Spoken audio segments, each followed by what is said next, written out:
Beckham, if you think about how many times he's taken that shot when he hasn't been on the pitch, and think about his mindset around that, I'm going to get better.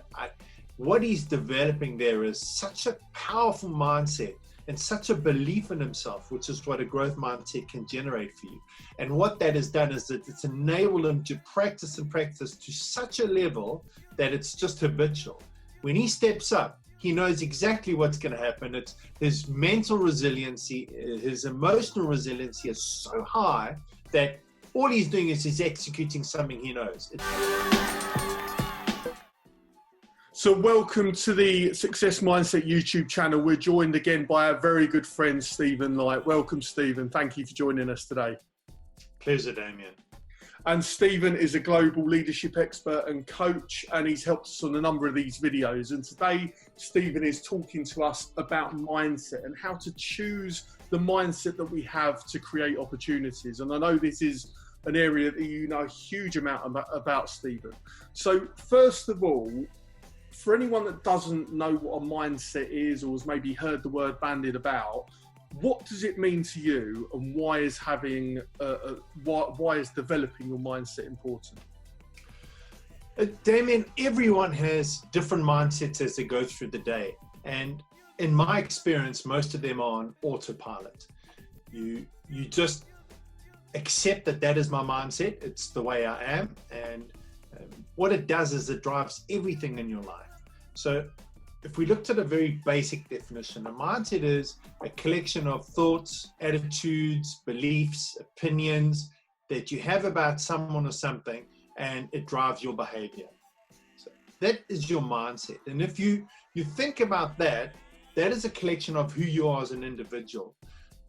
And if your mindset towards a certain person or situation is a certain way, or it's defined by a statement, what that will do is it'll drive behaviors that sometimes won't give you the results that you want. And an example would be, let's say you're going in for a job interview and you're thinking about, oh, I really want this job, but geez, I don't have the skills, I'm not qualified, I can't do it. Think about that mindset and how that generates how you feel about the situation and the results you're probably going to head towards if you don't change that mindset. Absolutely. And I guess the argument a lot of people will push back with is, this is the situation I'm in. And obviously, when I work with people around this kind of area, I say, well, actually, that's your subjective opinion. You change your story, you change your state, you look at things differently. So from your perspective, you work with a lot of, very high up people in business and people in sports. If you're working with someone to change their mindset, let's say someone's developed a negative story in their head, or they've just lost confidence, or whatever it might be. If someone's developed that negative story about themselves, how do you change their mindset? Yeah, it's almost like it's such a great question, because as you were asking it, I was thinking, actually, what is my doorway in? And so what we do is I look at, if I work with like sportsmen, I'll look at the results that they've got. So they've made a decision, and we look at that result, and then we go back and think, so what behaviors led you to that decision? So we work back and we look at the key behaviors that they've demonstrated, what they've said and what they've done. We then look at what was your emotional state when you had those behaviors, when you said that or did that. And then we go back to the moment when you made that decision. And what happened for you in that moment? What were you thinking? Because that helps them identify their mindset. And then it's just a matter of saying, so what would be a more empowering mindset? What would be a mindset that would have given you a different result? And what would that result be that you're looking for? And so once they've got that, they can then start practicing that mindset when they face those situations. So it's kind of a reversing process I would use. Absolutely. And that leads on to the kind of growth mindset stuff, the Carol Dweck kind of research and that kind of thing. And I know that I'm actually quite new to Carol Dweck, I've got to admit, but having read her stuff, I find it quite inspiring and working around mindset. For anyone that doesn't know growth mindset. Can you just explain a bit about that and what impact having a growth mindset as opposed to a fixed mindset can have on our lives? Yeah, look, we have all of those, both of those sitting within us. The capability to have growth mindsets, but also we have fixed mindsets, and some of those fixed mindsets actually drive some really positive behaviors in situations that get us what we need. It's in the areas we want to grow and where we want to change our lives, we want to do something different, get something different. And that's where growth mindset comes in. And it's a shift out of the way it is to what's possible. It's asking yourself, how can I see this differently? So a fixed mindset would be, I can't change this, versus a growth mindset would be, change is possible. I can try something different. I'm going to take a chance. Those are mindsets. They're just statements in your head that help you have a different emotional state and try a different approach to something. So that's, for me, the clear difference between the two. And how important is it for people to be willing to fail? And I ask this question because I was reading a brilliant book by Matthew Syed, and he talks about pushing yourself. It's a book called Bounce, and it's looking at how you can become a top performer in any given profession, whether it be sport or business or whatever. And he talks about this notion of purposeful practice. And he actually says the people that become the best in the world, or the people that do become those high performers, for example, how they develop their mindset is they become attuned to failure. In fact, they welcome failure because, you know, to use an adage from Arnold Schwarzenegger, if you want to grow a muscle, you have to push yourself to the point of muscle failure. That's how the muscle grows. And, you know, when you think about failure, most people go away from failure. And in actual fact, a growth mindset and having that mindset to win is all about being willing to fail, isn't it? It's pushing yourself to the point of failure. And what have you got to say about that? Well, Matthew Syed, his work, I absolutely love, because he really understands and has done extensive research in what we call kind of the iterative and the small wins, the small gains that take you to where you want to go.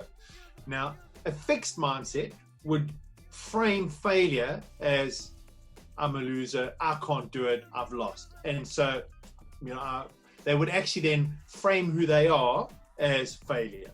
Whereas people who have a growth mindset would view failure as something that it's a learning experience. I'm learning from this. And that's what great sportsmen, top performers in business, people who understand a growth mindset are the ones who understand that from a failure perspective is that failure is an opportunity to learn something about myself.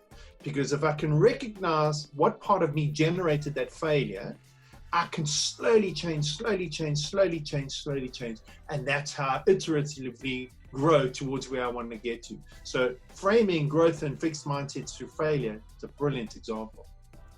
Absolutely. And funny enough, I mentioned this in one of the other videos I've done with another contributor, and we were talking about David Beckham, and I know you're a rugby man, Stephen, so I know you're huge on rugby. I don't know how big you are on football, but there was a free kick against Greece in the finals of I think it was the European Championships, and David Beckham for England, you know, it's kind of last minute, he needed to score for us to win, and he executed it perfectly. I mean, it was top corner. And you know, when you look at these people that get paid the big bucks, they're people that can execute. They're people that can control their mindset. They've done it a million times on the training ground, and people don't see all of that. All they see is the execution when it absolutely matters. And I guess the people that you work with, it is getting them to the point that they've got the skills, but it's how they execute when it really matters, isn't it? You know, that is such a great example again, because Beckham, if you think about how many times he's taken that shot when he hasn't been on the pitch, and think about his mindset around that, I'm going to get better. What he's developing there is such a powerful mindset and such a belief in himself, which is what a growth mindset can generate for you. And what that has done is that it's enabled him to practice and practice to such a level that it's just habitual. When he steps up, he knows exactly what's going to happen. It's his mental resiliency, his emotional resiliency is so high that all he's doing is he's executing something he knows. Very strong mindset. So great example. Yeah, and the last thing I wanted to ask you, Stephen, before we sort of sign this video off, is, you know, we like people to go away from watching these with really tangible tips and advice. And if you've got someone that is maybe in a fixed mindset, or they're just not in a positive space, they feel very stuck where they are. And also, we've got to remember, we're filming this in a time of COVID. You know, a lot of people have been furloughed, a lot of people might have lost their jobs. There's a lot of people that might be under pressure in certain areas of their life. So if someone has sort of developed that more negative approach, what would you do or say, or what tools could you give out that people can put into practice to really enhance their mindset at the moment? Yeah, Damien, those are very real examples. And as you mentioned that, what came up for me is the difference between being a victim and taking responsibility. And being a victim becomes a very closed, fixed mindset. And of course, that doesn't diminish everything you've experienced, whether you've been furloughed, lost your job, feeling negative about life. But if you can acknowledge that that's where you're at, it's the self-awareness that helps you choose and be different. Because no matter what you've experienced and what's happened to you, you have a choice about how you get yourself out of that. And it's about choosing your mindset. And so the tool for me, the way out is recognizing self-awareness that actually I'm in this place and I am actually driving it. Because you have no control over someone furloughing you, someone laying you off. You don't have control over that. What you do have control over is the next step you take. And that comes from a growth mindset. And it's about saying, okay, so this has happened, process it, but realize it's a growth mindset that you are going to be required. It's going to help you take that next step up. So for me, that's what it is. Self-awareness, and then choosing a mindset that helps you move forward. Absolutely, absolutely. It's taking back your control, taking back your agency, owning it. That's Love it. Love it. You're preaching to the converted, Steve. I love it. Well, that's absolutely fantastic. I really appreciate your time. I know everyone watching these videos appreciates your time, and obviously all of the other contributors that we've had to take part in these interviews. Thank you very, very much for your time, Stephen. very welcome, Dave. And as we say, when I sign off all of these videos for the Success Mindset YouTube channel, make your life a masterpiece, my friends. Listen to people like Stephen, go out and execute, and we'll see you next time. Thank you very much.